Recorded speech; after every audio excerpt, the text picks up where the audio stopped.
Hello guys, तो एक और न्यू वीडियो में आप लोगों का स्वागत है। और आज से हम कंटिन्यू करेंगे, मतलब कुछ ना कुछ पढ़ते रहेंगे, रोज़ नहीं तो हफ्ते में 1 या 2 वीडियोस के साथ। तो आज हम जो ड्रग करने वाले हैं, आज मैंने सोचा कि ड्रग से स्टार्ट करते हैं। तो आज हम जो करने वाले हैं वो है Aurum metallicum, which you all know कि कितनी ज़्यादा इंपॉर्टेंट ड्रग है। मतलब ये जो कॉन्स्टिट्यूशनल जो टाइप होता है वो कितना इंपॉर्टेंट है और जनरली मिल ही जाता है, यह हमें पता ही होना चाहिए। तो आज हम ये करेंगे। और मैंने कभी अच्छे से ये ड्रग रीड भी नहीं की थी, तो इसी बहाने मैंने 2-3 बुक से पढ़ा इस ड्रग को। दैट्स वाई मैं ये वीडियो बना रही हूँ। तो हम यहाँ पे एलेंस और बोरिक तो करते ही थे, तो साथ ही साथ मैंने आज न्यू एडिशन किया, हम फेरिंगटन से भी करने वाले हैं। तो मैं रिसेंटली ही मैं फेरिंगटन की बुक लाई थी, तो मैंने सोचा था कि यार मैंने कुछ तो न्यू बुक ऐसे ऐड ऑन करते रहना चाहिए। तो हम फेरिंगटन की क्लिनिकल मटेरिया मेडिका से भी ऑरम मेड को अच्छे से पढ़ेंगे। तो सबसे पहले हम फेरिंगटन से ही पढ़ते हैं, क्योंकि कुछ हमने न्यू एडिशन किया। तो मैंने जो भी फेरिंगटन से लिखा हुआ मुझे इंपॉर्टेंट लगा वो मैंने मतलब इसमें ऐसे नोट्स के वे में लिख लिया है, तो मैं आपको एक्सप्लेन कर देती हूँ। उसके बाद हम एलेंस एंड बोरिक की एलेंस से पूरा एंड बोरिक से इंट्रोडक्शन पढ़ के इसको कंप्लीट करेंगे अच्छे से, ठीक है। तो सबसे पहले ऑरम मेटालिकम। सबसे पहले जो इन्होंने पहली लाइन बोली है ना, वो ये बोला है कि जो ऑरम है और जो अर्जेंटम है, इन दोनों ही रेमेडीज में ना बहुत सिमिलैरिटीज है। मेनली जो इनकी सिमिलैरिटीज है ना, वो इनके स्फेयर ऑफ एक्शन पे है। मतलब इनकी जो स्फेयर ऑफ एक्शन, लाइक जो ऑरम रेमेडी है जो कि आपको पता है गोल्ड से बनती है, ठीक है, और जो अर्जेंटम नाइट्रिकम है जो सिल्वर है, ठीक है, ये दोनों ही नोबल मेटल्स है। तो इन दोनों में ही बहुत ज्यादा सिमिलैरिटीज पाई गई है, मेनली इनके स्फेयर ऑफ एक्शन में, ठीक है। मतलब ये दोनों ही ब्लड पे काम करते हैं, दोनों ही अल्सरेशंस करते हैं, दोनों ही सिफिलिटिक है बहुत ज्यादा, दोनों ही आफ्टर एब्यूज ऑफ मर्करी देते हैं। पर इन दोनों के कॉन्स्टिट्यूशनल जो इनका जो मेंटल स्फेयर है वो बहुत डिफरेंट है। दैट्स वाई हम इनको बहुत ही डिफरेंटली पढ़ा जाता है। लेकिन इनका जो स्फेयर ऑफ एक्शन, जैसे दोनों ही ग्लैंड्स पे, दोनों ही ब्लड पे बहुत अच्छा एक्ट करता है, ठीक है। तो इनका स्फेयर ऑफ एक्शन बहुत ही सिमिलर है, ठीक है। तो पहली चीज आपको ये समझनी है कि ऑरम जो है ना बहुत ज्यादा सिमिलरिटी है उसकी अर्जेंटम से, ठीक है। ठीक है, इसके अलावा अब एक और चीज है, ऑरम जो है ना वो हाइपरीमिया कॉज करता है। मतलब वो क्या करेगा, जो हमारा ब्लड है ना उसका डिस्ट्रीब्यूशन को इफेक्ट करता है। अब आप सबको अर्जेंटम आपने पढ़ी है, सबने अर्जेंटम नाइट्रिकम पढ़ी है। तो जो अर्जेंटम नाइट्रिकम होती है ना, वो क्या करता है, डिस्ट्रक्शन कॉज करता है। वो डिस्ट्रक्शन करता है आरबीसीज का। साथ ही साथ जो ऑक्सीजन कैरिंग कैपेसिटी होती है, तो जो हमारा अर्जेंटम होता है वो डिस्ट्रक्शन कॉज करता है। और वेराज जो हमारा ऑरम होता है वो जो क्वांटिटी होती है, देखो अर्जेंटम एक तरीके से क्वालिटी खराब कर रहा है ना, या किसी की क्वालिटी खराब है तो उसमें हम देंगे सिमिलिया के बेसिस पे। ऑरम क्या करेगा कि डिस्ट्रीब्यूशन में दिक्कत है, लाइक कहीं पर हाइपरीमिया या कंजेशन हो रहा है, ठीक है। और उस मतलब इसके जितने भी सिम्टम्स है ना, आप देखोगे मैं सारे सिम्टम्स भी बताऊंगी, आप कहोगे कि एलेंस की सारी लाइन कितनी इजीली आपको लर्न हो गई, बिकॉज आपको सिर्फ एक चीज पता थी कि जो ऑरम है ना वो हाइपरीमिया कॉज करता है। वो जो करता है ना, वो डिस्ट्रीब्यूशन जो होता है ब्लड का उसको इफेक्ट करता है, जिसकी वजह से ब्लड वेसल्स होती है उनमें फुलनेस दिखती है। मतलब कुछ ब्लड वेसल्स बहुत ज्यादा फुल कंजेस्टेड हाइपरीमिक कुछ रीजन्स लगेंगे, और कुछ वहीं पे थोड़े से डिस्ट्रक्टिव या ऐसे लगेंगे, जिसकी वजह से वहां पे अल्सर्स बन जाएंगे, ठीक है। इस चीमिया के बाद वहां अल्सर बन जाता है ना, जो हम पढ़ते थे पैथोलॉजी, तो वो चीज है, ठीक है। तो आपको एक चीज सिमिलैरिटी भी समझ आया ऑरम और अर्जेंटम में, और इसकी डिसिमिलैरिटी जो मेजर डिसिमिलैरिटी है वो भी आपको समझ आया, ठीक है। अब देखो हाइपरीमिया ऑफ ऑरम हम अच्छे से समझते हैं। सबसे पहले अगर ऑरम जो है आप सबको पता है कॉन्स्टिट्यूशनली हम इसका मेंटल्स अच्छे से पढ़ने वाले हैं, ठीक है। इसके मेंटल्स बहुत इंपॉर्टेंट है। उससे पहले हम इसके हाइपरीमिक स्टेट समझते हैं ऑरम की, क्योंकि फेरिंगटन में ना ऑरम का हाइपरीमिक स्टेट बहुत अच्छे से एक्सप्लेन किया हुआ है। तो हम मेंटल्स बाद में पढ़ेंगे, हम पहले इसका स्टेट पढ़ते हैं।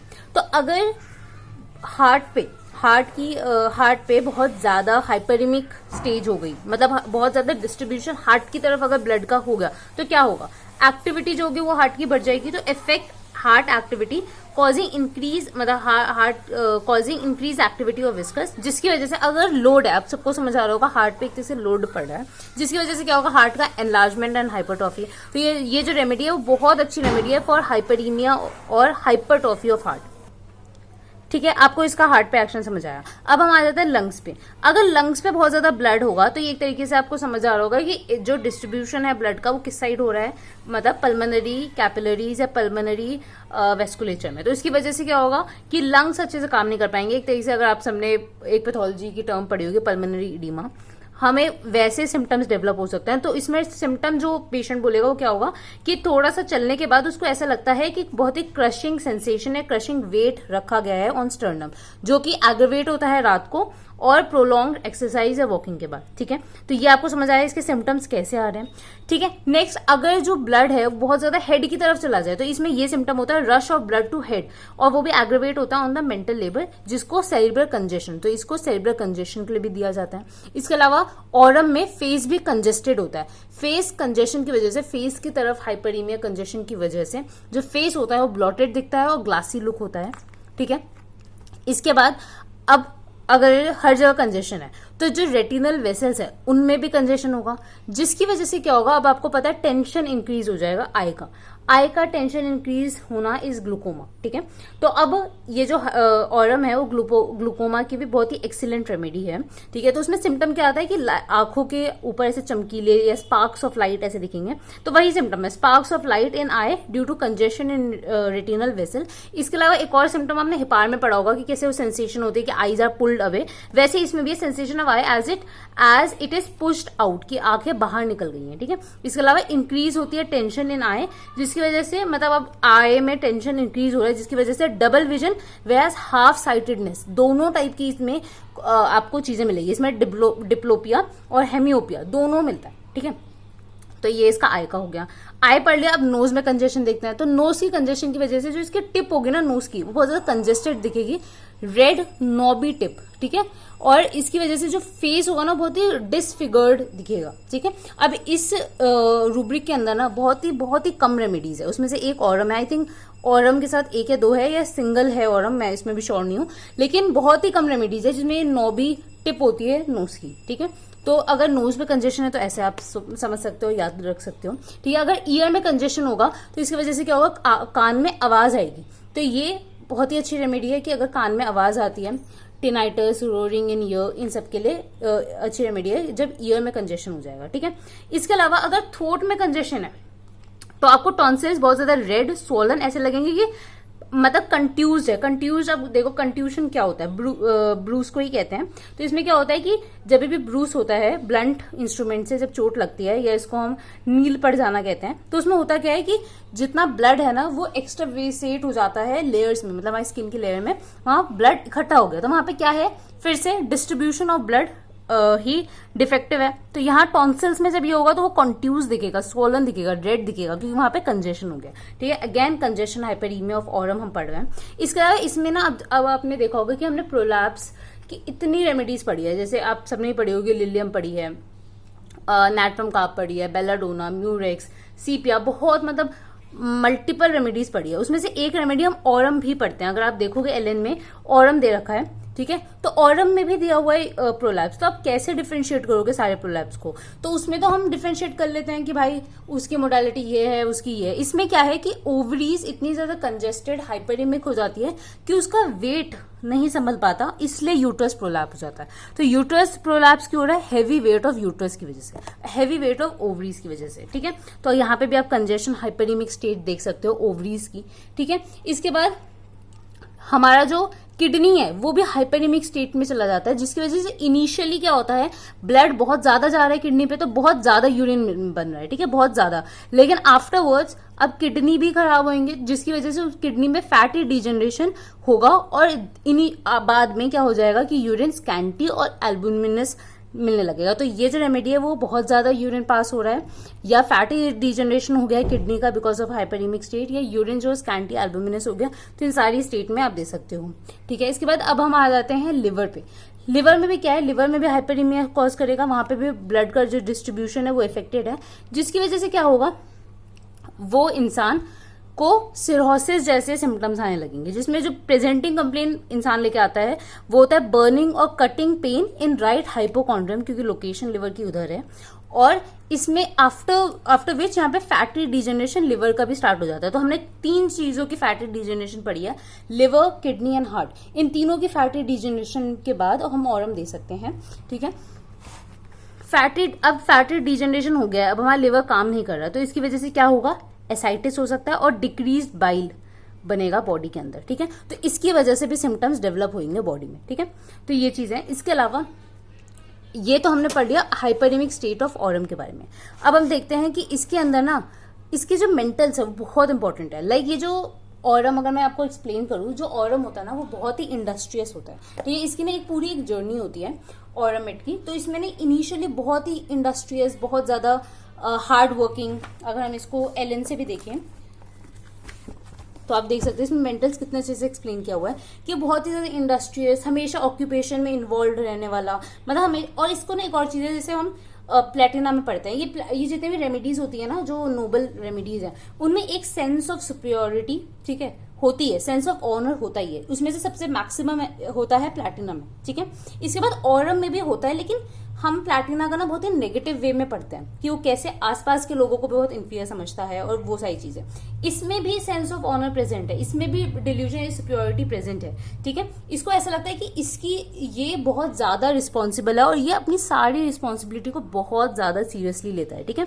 ये हमेशा इसको ये इस चीज का आभास रहेगा, ये चीज हमेशा इसको समझ आती रहती है कि कोई ड्यूटी करना है कितना इंपॉर्टेंट है। तो ये बहुत ही ज्यादा पंचुअल, बहुत ही ज्यादा वो क्या कहते हैं इंडस्ट्रियस, ट्रस्ट वर्दी लोग होते हैं, ठीक है। बहुत ही ऑनेस्ट, कभी भी इनजस्टिस नहीं देखेंगे आसपास, मतलब इनजस्टिस इनको पसंद ही नहीं। जैसे स्टैफी सेग्रे हम पढ़ते हैं और भी रेमेडीज हैं जिनको इनजस्टिस बिल्कुल अनसपोर्टेड होते हैं, ठीक है। तो वैसी ही ये रेमेडीज हैं, ठीक है। तो आप इसके एलिमेंट्स भी, अब ये इसकी फर्स्ट इनिशियल स्टेट हुई, ठीक है। बाद में क्या हुआ, अब इन्होंने इतना फैमिली, अब ये फैमिली ओरिएंटेड भी बहुत होता है, बहुत ज्यादा फैमिली बिजनेस, ठीक है। अब इन्होंने इतना कुछ फैमिली के लिए किया, इतना कुछ किया, इसके बाद लेकिन इनको इतनी रिस्पेक्ट नहीं मिली, या बहुत ज्यादा कॉन्ट्राडिक्शंस मिले अपने लाइफ में, या बार बार इनका अपमान हो रहा है, या जो भी। अब मैंने बताया बहुत ही ज्यादा सुपीरियर समझते हैं अपने आप को, और होते भी है, क्योंकि इनके वर्ड्स, इनकी ये जो एक बार बोल दे, ये बिल्कुल उन पे ही रहने वाले, मतलब इनके एक्शन से ही आप इनको सुपीरियर समझ जाओगे, ठीक है। तो अगर इनको इसके बाद भी उतना लव या उतना ऑनर नहीं मिलता, तो बाद में इनकी स्टेट ना, मतलब वो गुस्से वाली स्टेट, ये सब तो इज इनिशियल, ये बिल्कुल इतने प्रोफाउंड मेलनकोली, आप देख सकते हो प्रोफाउंड मेलनकोली, मतलब इतने ज्यादा दुख में चले जाते हैं कि ये हर इंसान से लड़ाई झगड़ा ये तो करते ही हैं, साथ ही साथ इनको खुद बहुत ज्यादा सुसाइडल थॉट्स आते हैं। थॉट के साथ साथ ये लोग ऐसे हैं, जैसे हमने बहुत सारी रेमेडीज पढ़ी थी कि उनको सुसाइडल थॉट्स आ रहे हैं पर इतनी हिम्मत नहीं है सुसाइड करने की या ऐसा, लेकिन ये लोग सुसाइडल थॉट के बाद सुसाइड के अटेम्प्ट भी कर सकते हैं, ठीक है। मतलब ये लोग इतने ज्यादा डिप्रेशन में चले जाते हैं बिकॉज ऑफ दैट, ठीक है।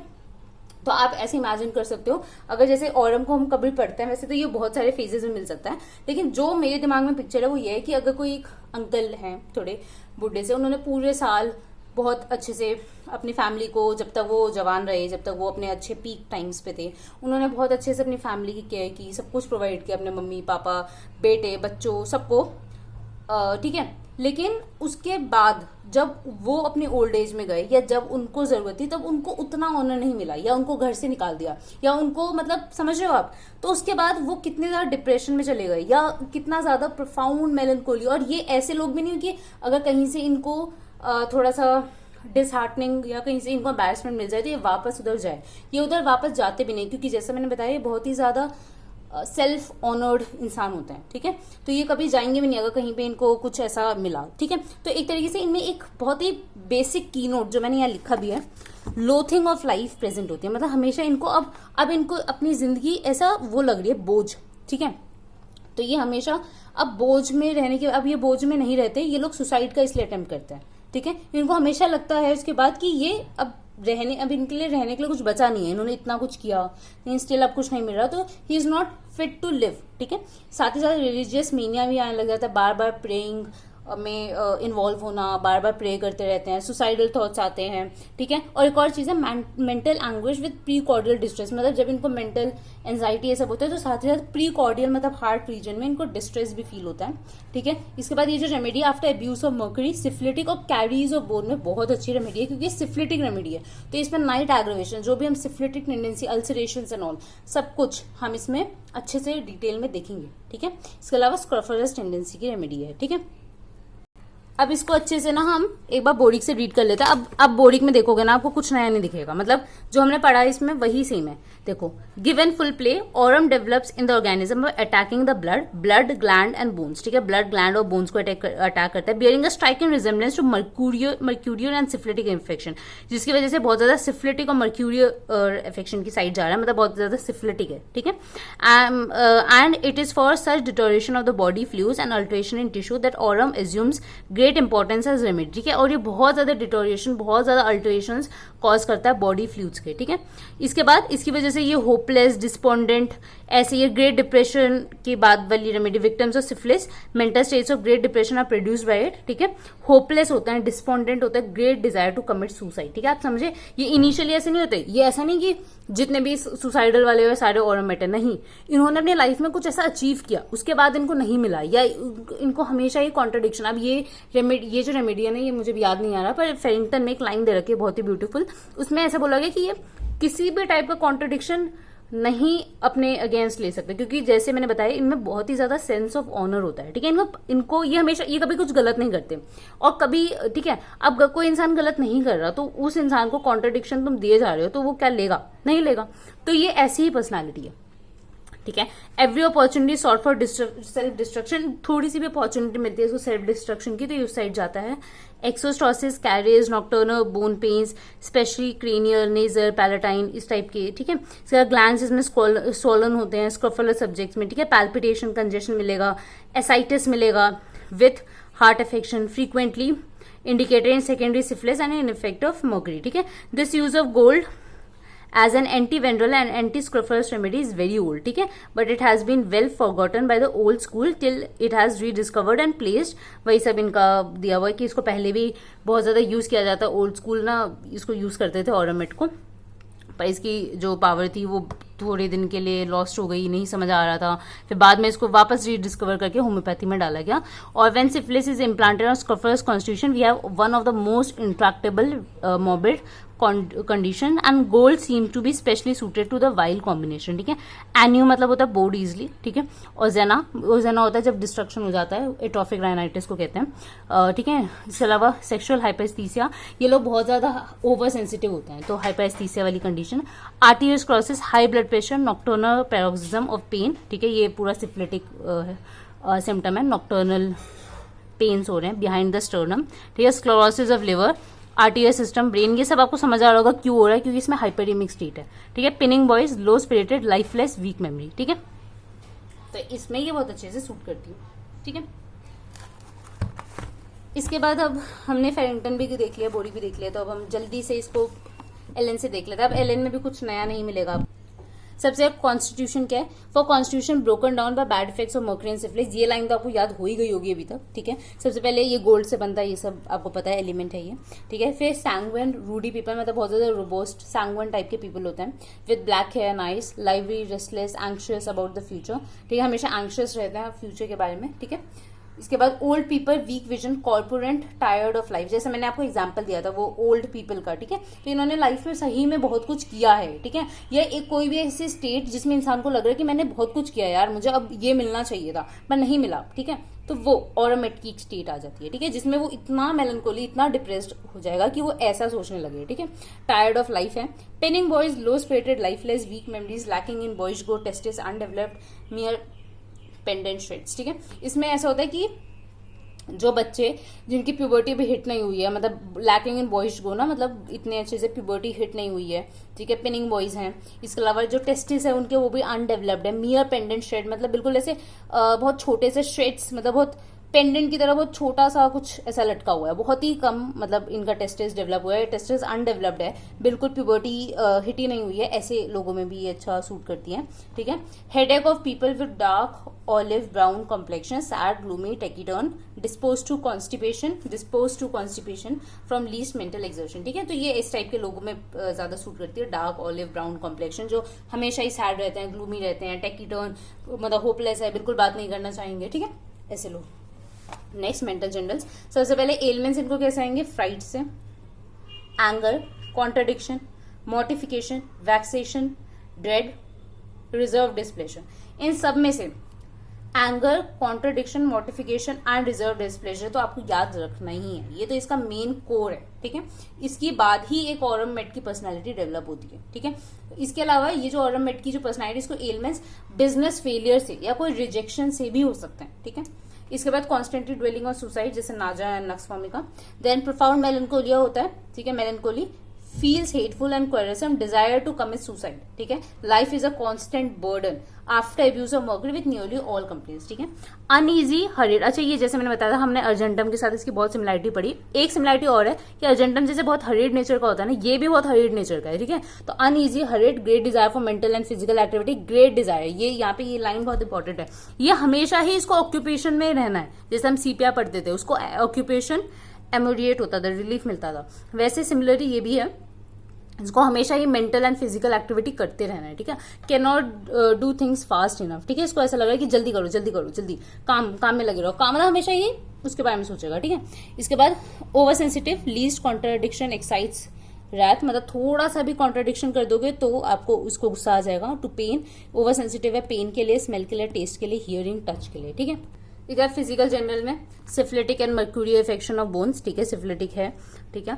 कैरीज ऑफ कोई भी बोन है, नेजल बोन है, palatine, mastoid, ozaena, otorrhoea, excessive fetid discharge, बहुत ही ज्यादा बदबू आ रही है, दर्द हो रहा है, रात को हो रहा है, जिसकी वजह से बहुत ज्यादा पेन से वो बिल्कुल होपलेस हो गया है, मर्क्यूरियल और सिफिलिटिक ओरिजिन में है, तो आप दे सकते हो। इसमें एसिफिटिडा भी एक रेमेडी सोचने वाली है, तो आप सोच सकते हो। इसके बाद हेड में falling of hair, specially in syphilis and mercurial infections. फिर आईज में हमने पढ़ा था कैसे उसमें ग्लूकोमा के बाद कैसे हेमियोपिया, डिप्लोपिया वाले सिम्टम्स थे, सब कुछ यहाँ पे सब कुछ सेम ही है। यहाँ पे भी ब्लड के रश होने की वजह से हेडेक एंड ऑल होगा, उसके बाद फॉलिंग ऑफ हेयर हो जाएगा। सिफिलिस, मर्क्यूरियल इन्फेक्शन, ये वैसे भी falling of here is a syphilitic ना, वहाँ पे जो भी, ठीक है। तो इसकी वजह से सिफिलिटिक इन्फेक्शंस आ रहे हैं सारे। इसके बाद माउथ में foul breath in girls at puberty, ठीक है। इसके अलावा प्रोलैप्स मैंने बताया था, एंड इंड्योरेटेड यूट्रस, ठीक है। एक और रेमेडी होती है ऑरम रैटिकम नेटोरम, ऐसे करके होती है, ठीक है, मैं अच्छे से प्रोनाउंस नहीं कर पा रही, वो भी बहुत अच्छी रेमेडी होती है। इंड्योरेटेड यूट्रस, इंड्योरेटेड मतलब सर्विक्स के कैंसर के लिए, ठीक है। तो उन सब में भी इंड्यूरेशन, कंजेशन, उसी की वजह से वहां पे भी वही सारी चीजें हो रही है, ठीक है। From over